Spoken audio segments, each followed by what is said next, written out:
Hi everyone, this is Professor Wall. I'm one of the lead faculty at Franklin University in the School of Education, and I just wanted to walk you through the pre-course preparation assignment that you will be completing this first week.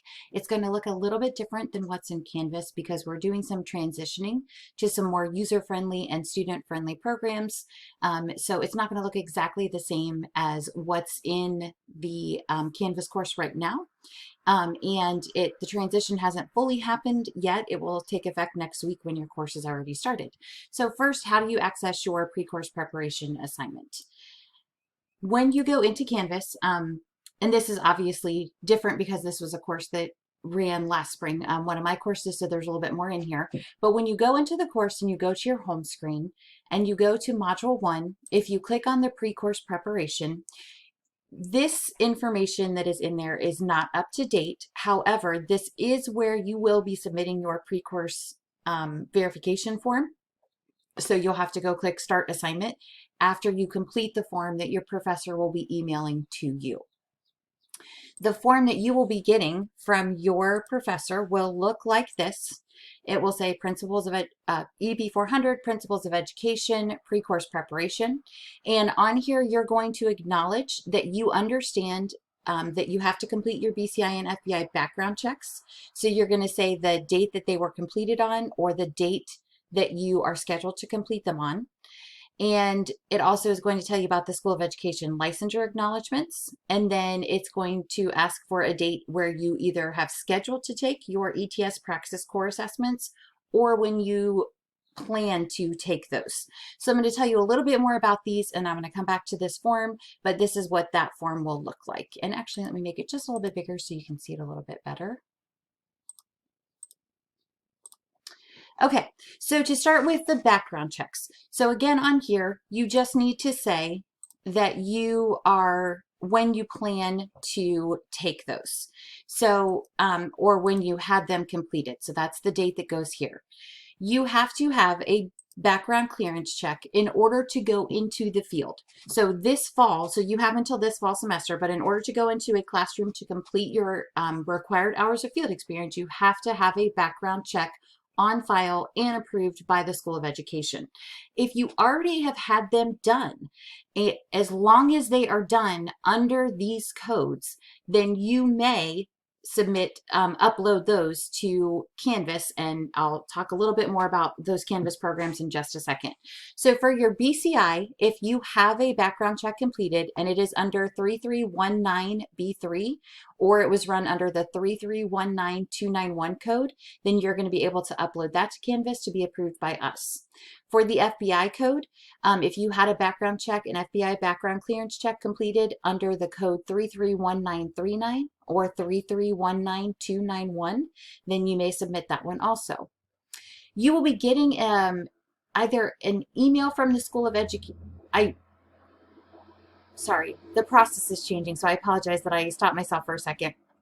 You will either get a specific email regarding the background clearance checks from the School of Education, or that process is going to be explained in the Canvas programs that you will get beginning next week. Next week, you will be getting an email from the School of Education at franklin.edu that is going to be telling you about the Canvas programs, and you're going to get invited to a significant number of Canvas programs, and I can actually show you what those will look like as well. Give me just one second. That will give you, oh, don't know if I'm able to pull it up right now. Okay, sorry. So you will be invited to programs that will have this School of Education seal, and these are all of your program requirements. They are going to be what you have to complete throughout your program with us. So these programs will be what your program assessments or requirements that you have to complete throughout your program with us. So you will be getting an email and an invitation to these courses so that they will show up for you on your dashboard, just like they do for me in Canvas. So you will be uploading your BCI background clearance checks into that Canvas program. And like I said, as long as they are run under these codes, they don't have to be run specifically for Franklin University. But if you have not had them done yet, then there will also be a list of locations, either in the welcome of the Canvas course, or if you get a separate email, there will be a place where you can go to look at different locations close to you where you can get these completed. There is a cost associated with them. It depends on the location you go to. It can be anywhere from $50 to $100. So I just want to give you the heads up on that. So the Canvas programs, like I said, you'll get an email regarding those and then invitations to those programs. And then you're also going to complete the School of Education licensure requirements. And so that's the second part of this pre-course preparation. So the School of Education licensure acknowledgments, you will, once again, when you get this document from your professor, you're going to click on this link, and it will take you to a page that looks like this. And you will fill this out, and you'll do an electronic signature of this. You'll be able to print your name where you need to. You'll have to answer some questions, and it'll have you sign the appropriate boxes after you've answered those questions. So that is how you complete the School of Education licensure acknowledgments. So if you have any questions about any of that, you can always email me at danielle.wall@franklin.edu, and I will be happy to walk you through those a little bit more. The next thing that is on your pre-course preparation form that your instructor or professor will send you are the Praxis Core assessments. So these assessments are required by our accreditation group, which is called CAPE. The Council for Accreditation of Educator Preparation Programs. So in order to get to be a program completer and apply for your license, you have to show that you have skills equal to a high school graduate in math, reading, and writing. So we do not require that you pass these, but we do require that you take them once. So on this form, prior to turning it in, you are just going to put the date that you completed it, or the date that you have either scheduled it for, or the date that you plan, or the month that you plan to schedule it. And the reason why I say that you plan to schedule it is because when you go to the Praxis Core Academic Skills for Educators, there are options that you have for signing up. This is one cost that, in addition to the background checks, that we are not able to find a way to cover in the School of Education. So there you have the option of taking either the 3 tests separately, the reading test, the math test, and the writing test, or you can take them all combined together at once. If you choose to sign up for them separately, as of this recording, they are $90 a piece to take them separately.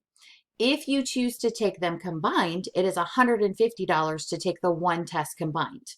You don't have to reach a certain score. You only have to take these tests once. So let me start by going through the different codes that you will have to sign up for. So the reading test, if you're going to take the reading test by itself, you're going to want to sign up for the 5713. If you are going to take the math test by itself, you would sign up for 5733. And if you're going to take the writing test, you would sign up for 5723. If you want to take the core combined, you need to sign up for 5752. When you're given the option of the test to take, those are the codes that you want to look for. Once you have taken the test, if you do not reach the passing score, so on reading, the passing score is 172. Math has a passing score, and I say passing in quotes, and I'll tell you why in a second, of 156, and writing has a passing score of 164. If you do not meet that score, then you do not have to take the test again. You will be assigned remediation with the department chair, Dr. Tozer, and he, based on the score that you got, he's going to assign you tutoring with our Learning Commons. So you will get 1, 2, or 3 hours of tutoring assigned, and you just have to attend that tutoring, all sessions of that tutoring, and then this program requirement will be considered complete. So we were fortunate that we were able to kind of lobby our accreditors, the CAPE accreditors, and say, hey, this is really becoming a barrier and a financial concern of many of our candidates, ourselves as well as many other small schools. And we were able to say, we need another option. So you only have to take this once, and then if you don't pass it, you'll be assigned tutoring. Again, if you have any questions about that, you can always email me at danielle.wall@franklin.edu. So that covers the pre-course preparation. And just to wrap up, just remember, look for the document to complete from your professor. Once you have completed it, then you need to go in and hit start assignment and submit that document here. And the document that is coming from your instructor will look like this. So you can always reach out to your instructor with questions, or you can reach out to me. And again, it's danielle.wall@franklin.edu, DANIELLE.WAL. Two L's. All right. I hope you have a great first semester with us. I look forward to seeing you in class at some point throughout your program. And again, just let myself or your professors know if you have any questions. Have a great semester.